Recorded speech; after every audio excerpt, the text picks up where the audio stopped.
Haleluya. Puji Tuhan. Ya, salam sejahtera dalam kasih Tuhan Yesus Kristus. Shalom. Ya, saya pakai 3 semuanya.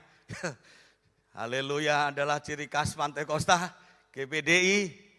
Shalom adalah orang-orang Kristen. Ya, salam sejahtera untuk semua orang. Ya, biar komplit saudaraku, biar salam dari Tuhan Yesus selalu melimpah dalam hidup setiap Bapak Ibu Saudara.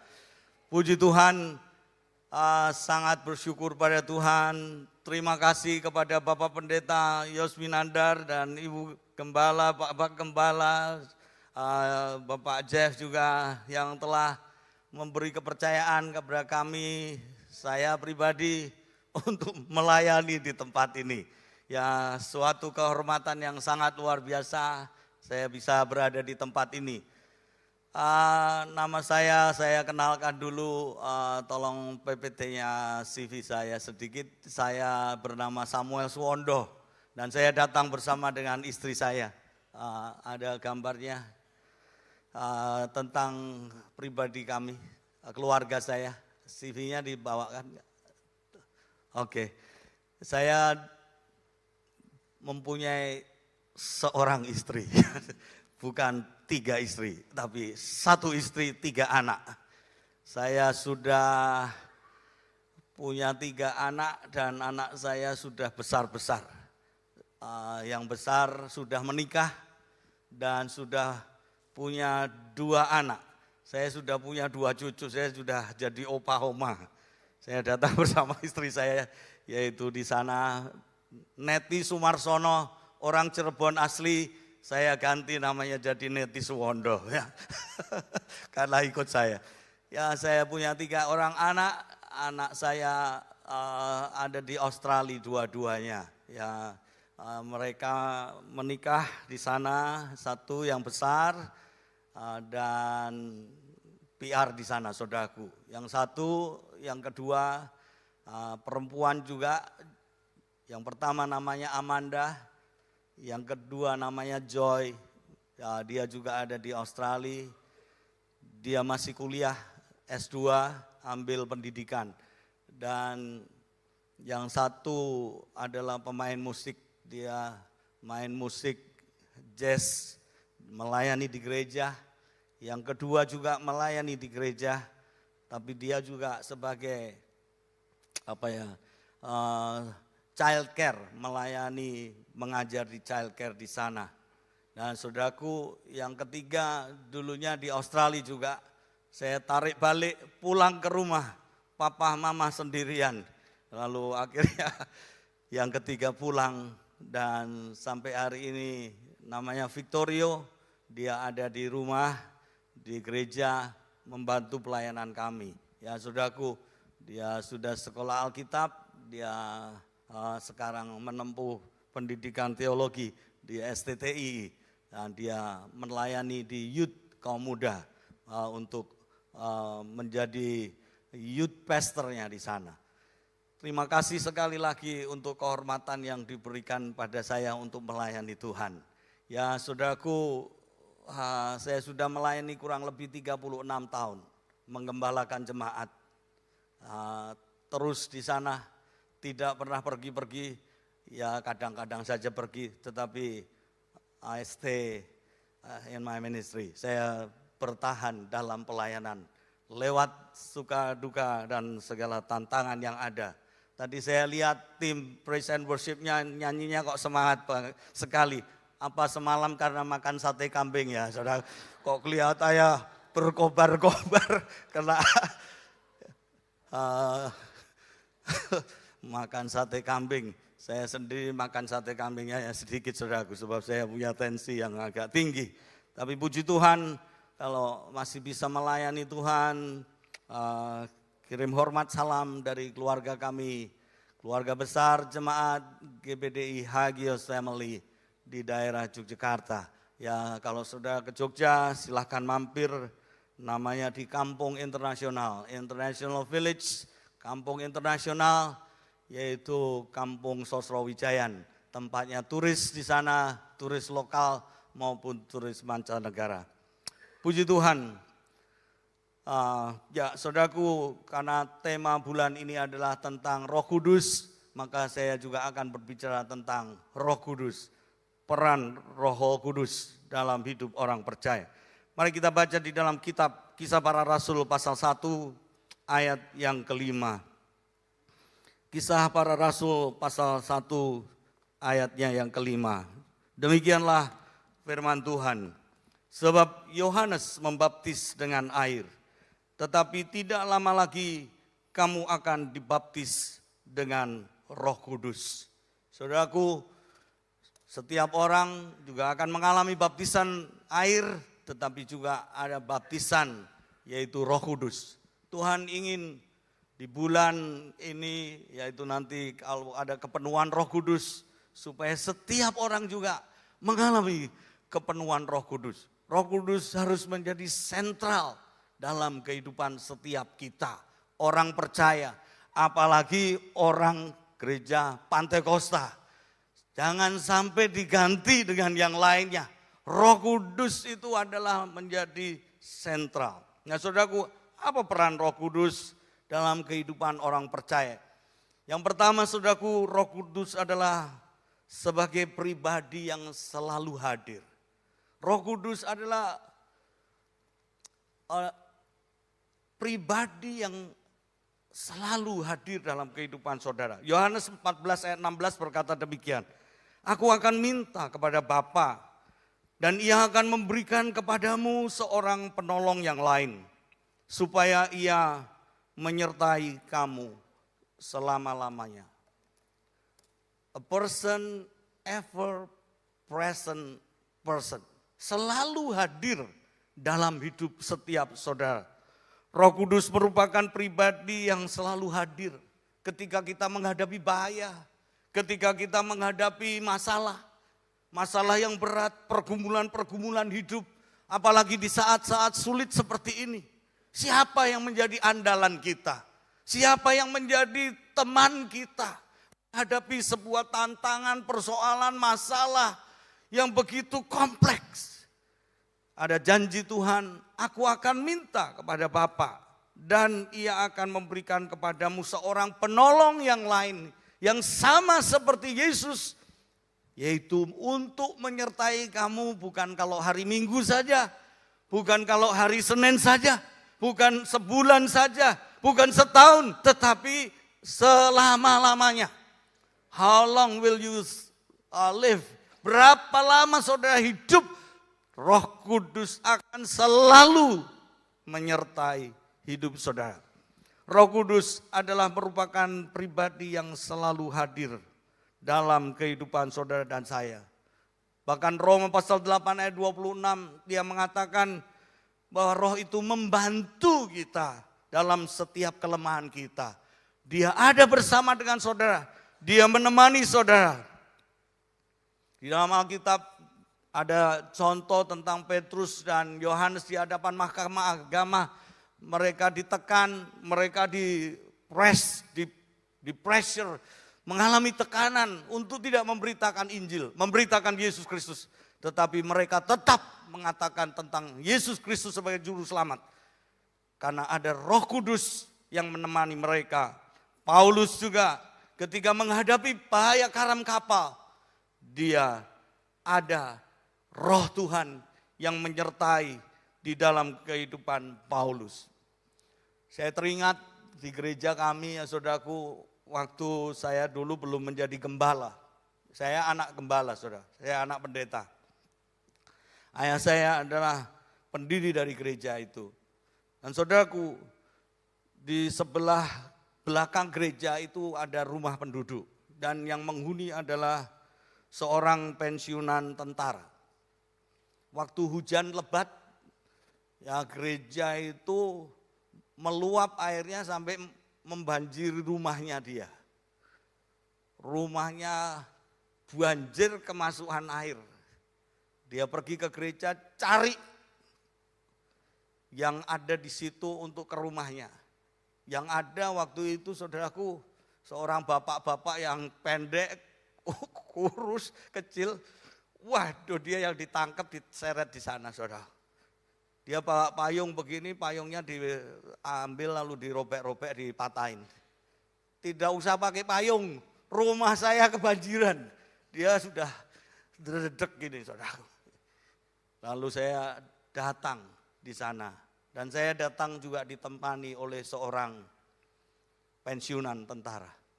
Dan ketika saya datang bersama dengan pensiunan tentara ini, saudaraku, pensiunan tentara ini juga rodot dredeg, saudaraku. Karena yang datang juga sama-sama pensiunan. Saudaraku, hati saya tenang karena ada seorang yang menemani untuk menghadapi segala masalah yang ada. Hidup tidak luput daripada masalah. Tetapi Roh Kudus, Dia selalu hadir dalam hidup kita. Dalam menghadapi segala tantangan, persoalan, apapun yang saudara hadapi hari ini. Ada Roh Kudus yang selalu hadir. Roh Kudus adalah sahabat yang setia. Saudaraku, ada pepatah bahasa Inggris mengatakan, a friend in need is a friend indeed. Teman yang sejati adalah teman di saat kita butuh. Ya, di saat kita lagi susah, di saat kita lagi dalam keadaan sendirian. A friend in need is a friend indeed. Sahabat yang sebenarnya adalah sahabat ketika kita dalam kebutuhan. Ketika kita sedang butuh, banyak orang meninggalkan kita. Tapi Roh Kudus tidak pernah meninggalkan setiap saudara. Dia selalu ada dalam hidup saudara untuk menemani saudara. Roh Kudus itu bagaikan, ya saya kasih ilustrasi, tidak tepat persis, tapi seperti McDonald yang buka 24 jam, saudaraku. Saudara bisa hadir menghampiri setiap kali. Kalau lapar jam 12 malam, jam 2 pagi, McDonald buka, saudaraku. Saya nggak tahu di Indonesia sekarang ini agak tertutup atau sudah ditutupi, banyak yang close. Di Malioboro itu McDonald sudah beroperasi sekian lama, close. Tetapi di luar negeri 24 hours, saudara. 24 jam bisa dihampiri. Roh Kudus adalah sahabat yang setia, yang setiap waktu, setiap saat, ketika engkau susah, ketika engkau dalam kebutuhan, selalu untuk bisa dihampiri. Yang kedua, saudaraku, peran Roh Kudus dalam hidup kita adalah Roh Kudus itu sebagai guru yang sabar. Yohanes 14 ayat 6 berkata demikian. Yohanes pasal 14 ayat 6 berkata demikian. Tetapi penghibur yaitu Roh Kudus yang akan diutus oleh Bapa dalam namaku. Dialah yang akan mengajarkan segala sesuatu kepadamu dan akan mengingatkan kamu akan semua yang telah kukatakan padamu. Roh Kudus adalah guru yang sabar. Patient teacher. Gurunya sabar banget, saudaraku. Berkali-kali kita ini salah. Tapi berkali-kali Roh Kudus itu selalu tolong kita, mengajari kita. Roh Kudus akan menuntun, memimpin hidup kita di dalam segala kebenaran. Roh Kudus adalah guru yang sabar. Dia tahu segala kekurangan kita. Dia tahu segala kelemahan kita. Mungkin Bapak Pendeta, Bapak Gembala, pelayan-pelayan Tuhan tidak tahu kelemahan-kelemahan kita. Bahkan kita sebagai hamba Tuhan. Tuhan tahu, Roh Kudus tahu segala kelemahan-kelemahan kita.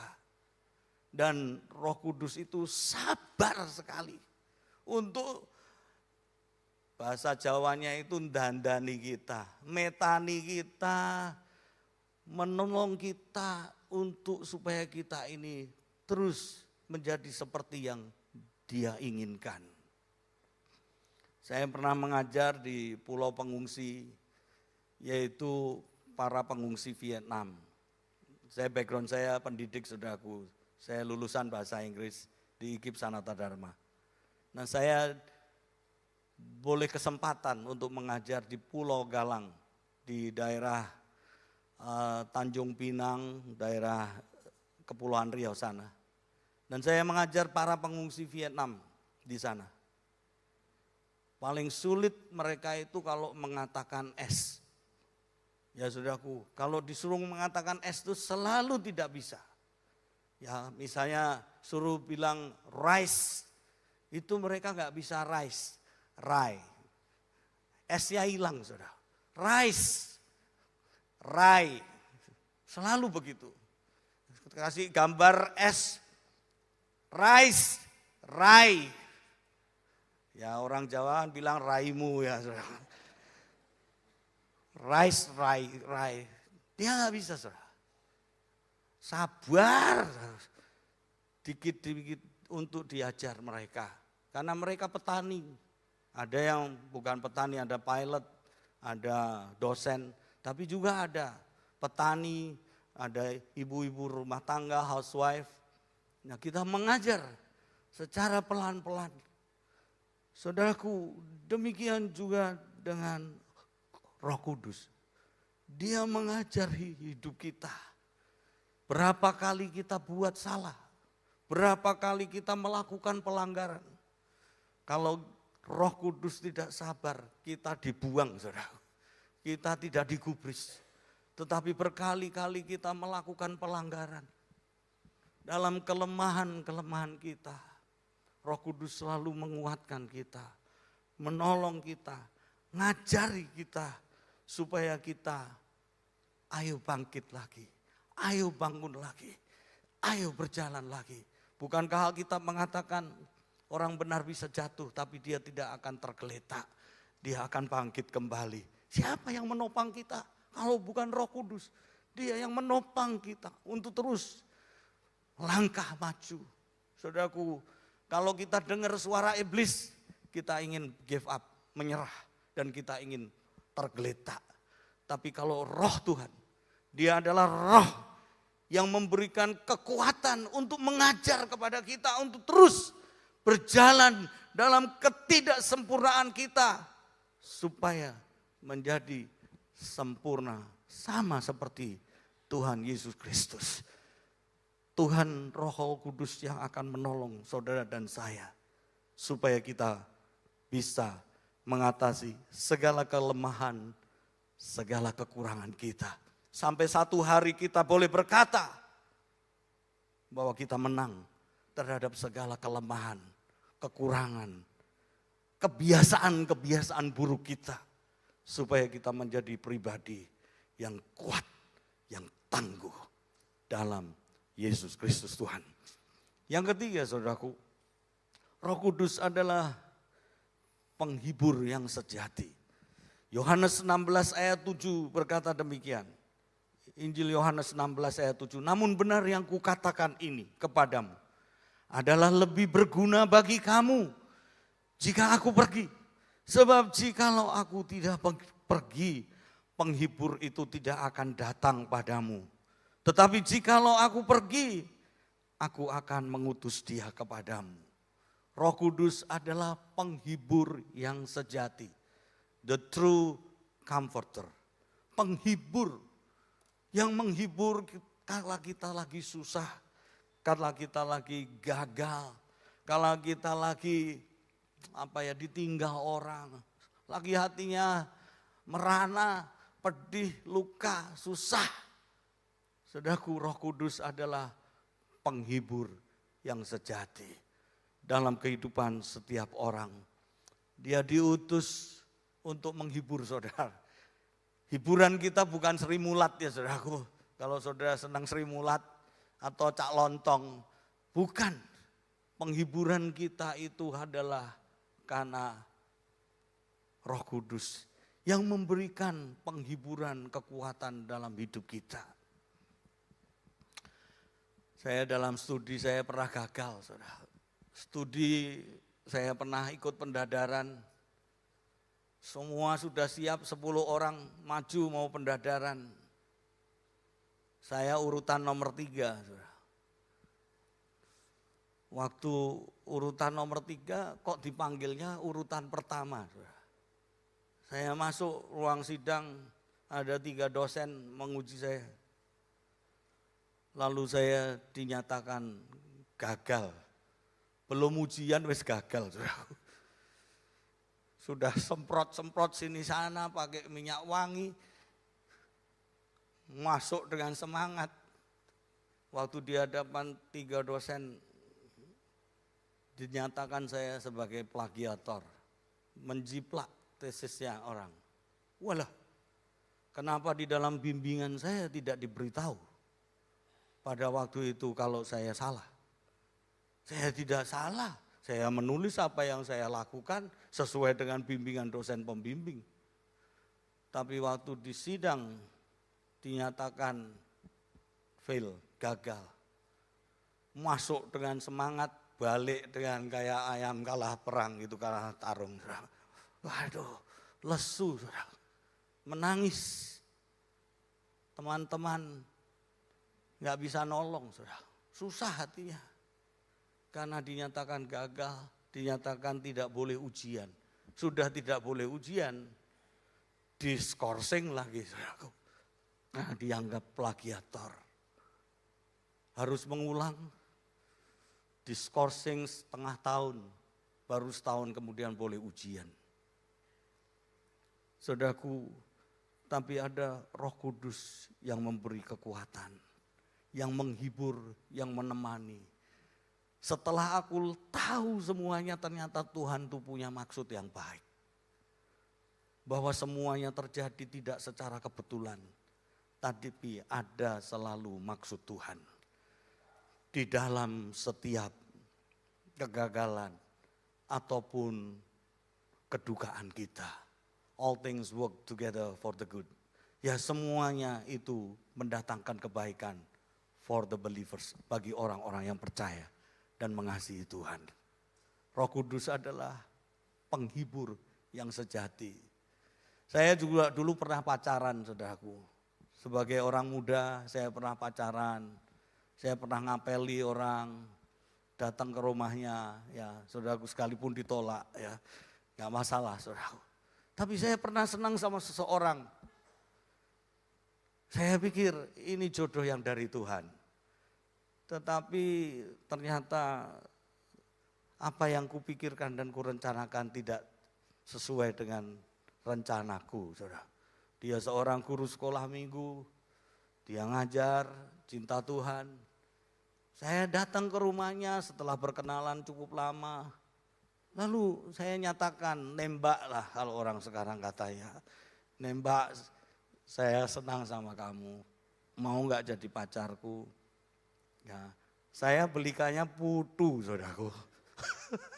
Saya datang dengan membawa putu. Coba saya membawa emas setengah kilo, lah ditompo, saudaraku. Saya bawa itu putu, itu orang jualan putu lewat di jalan, saya beli di situ. Langsung saya kasih dia, saya tembak. Yang langsung ditolak, saudaraku. Aduh. Pulang susah hati karena gagal, fail. Tapi Tuhan tahu yang baik, Dia kasih yang terbaik istri saya sekarang ini. Jadi kalau saudara gagal, ditolak, mungkin disakiti hatimu, jangan putus asa, jangan kecewa. Tuhan punya yang lebih baik, yang in store for you, disediakan bagi setiap saudara. Ya, istri saya sekarang ini yang boleh menemani saya melayani pekerjaan Tuhan. Ada penghibur sejati. Dikala saudara gagal dalam pendidikan, dalam pertemanan hidup, ketika saudara ditinggal oleh orang-orang yang dicintai. Mungkin saudara ditinggalkan suami, istri, orang tua, anak-anak. Saudaraku, Roh Kudus adalah penghibur yang setiap waktu, yang bisa menolong, memberikan kekuatan, dan mengembalikan sukacita kita yang hilang. Penghiburan kita bukan datang dari melihat film tontonan-tontonan di YouTube, ataupun yaitu pelawak-pelawak, ataupun obat-obatan, ataupun minuman-minuman keras, ataupun wanita, seks, apa saja yang dunia ini tawarkan. semakin kita mengambilnya, semakin itu akan membuat kita terjerat. Dan bukan menghibur kita, tapi justru menyengsarakan hidup kita. Roh Kudus adalah Dia sahabat, Dia adalah guru, dan Dia adalah penghibur yang sejati. Yang dikala engkau susah, Dia ada bersamamu, duduk bersamamu. Roh Kudus, Dia mengangkat segala beban-bebanmu. Dia menyembuhkan luka-luka batinmu. Dia memulihkan engkau, memberi kekuatan dan sukacita yang baru. Yang keempat, saudaraku, peran Roh Kudus dalam hidup kita adalah, Roh Kudus adalah sebagai penghasil karakter yang terbaik. Dia adalah produser.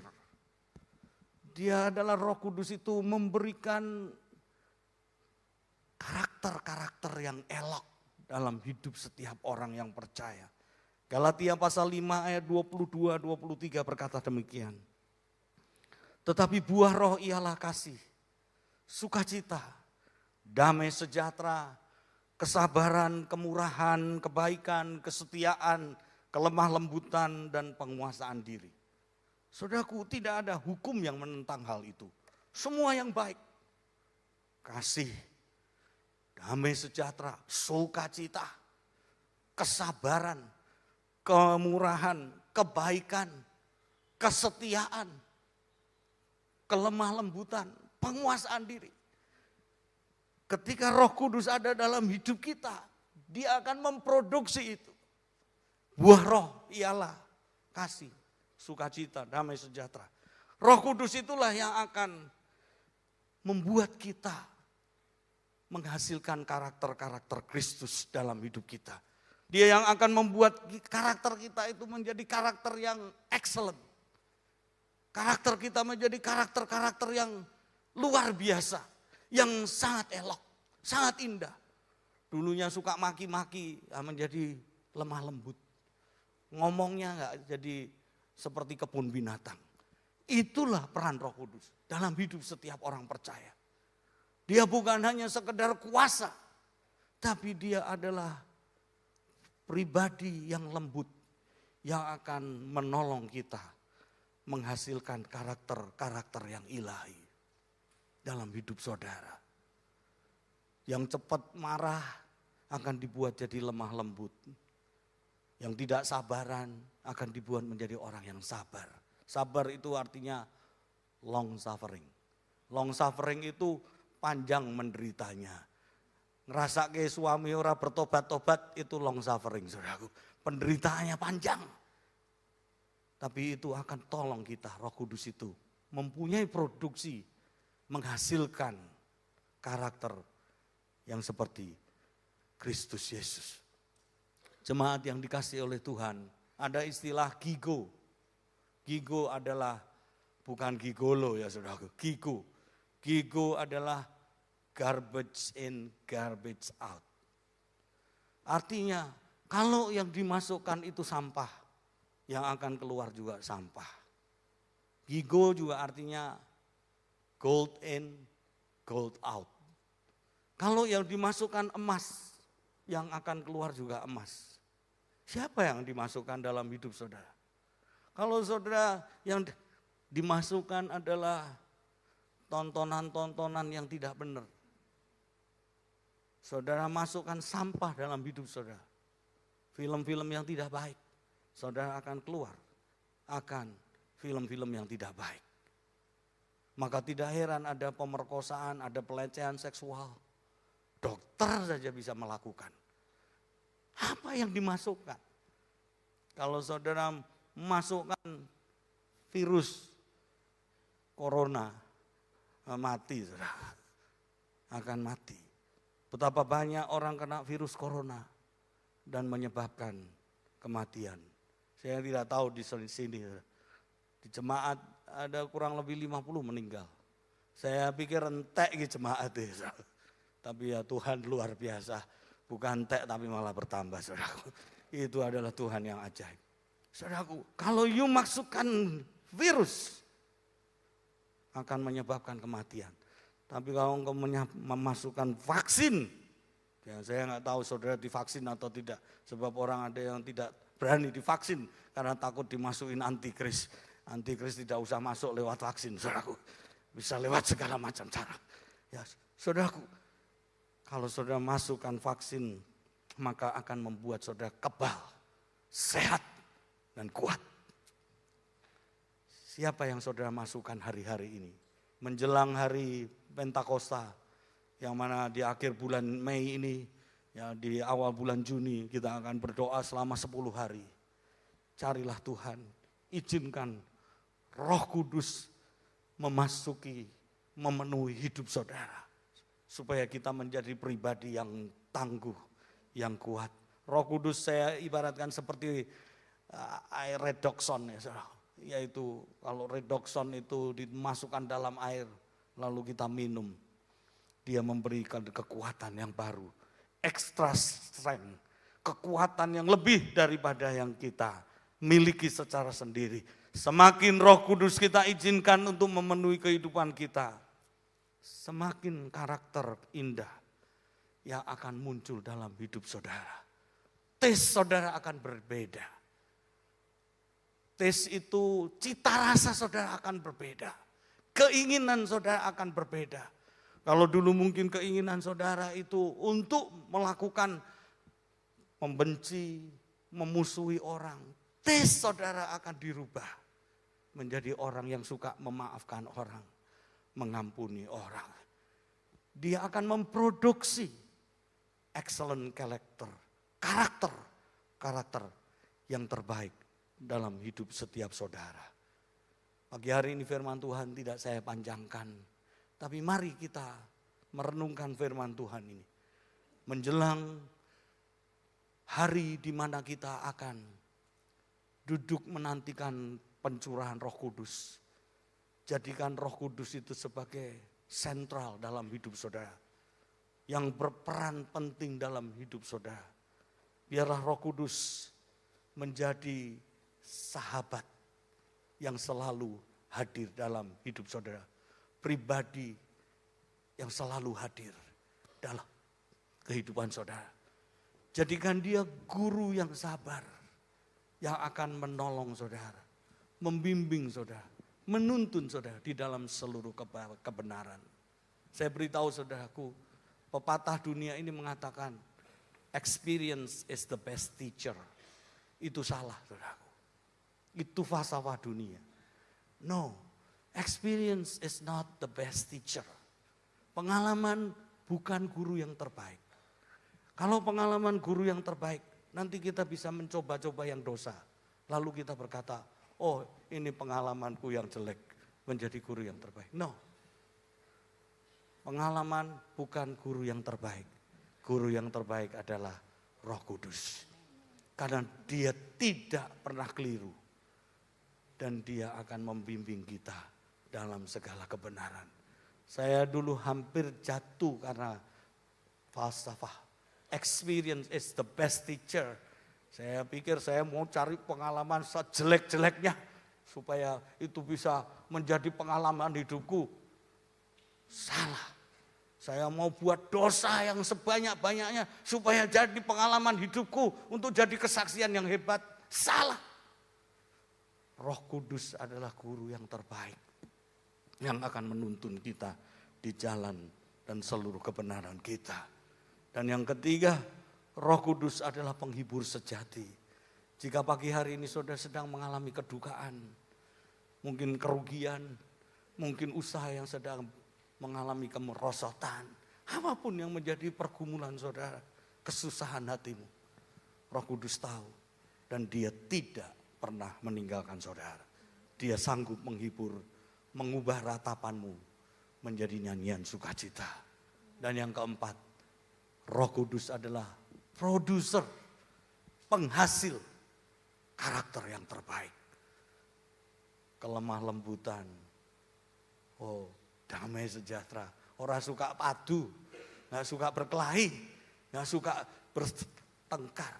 Roh Kudus akan memberikan penguasaan diri. Hidup dalam kekudusan, kesucian yang menyenangkan hati Tuhan. Mari kita datang hampiri Tuhan.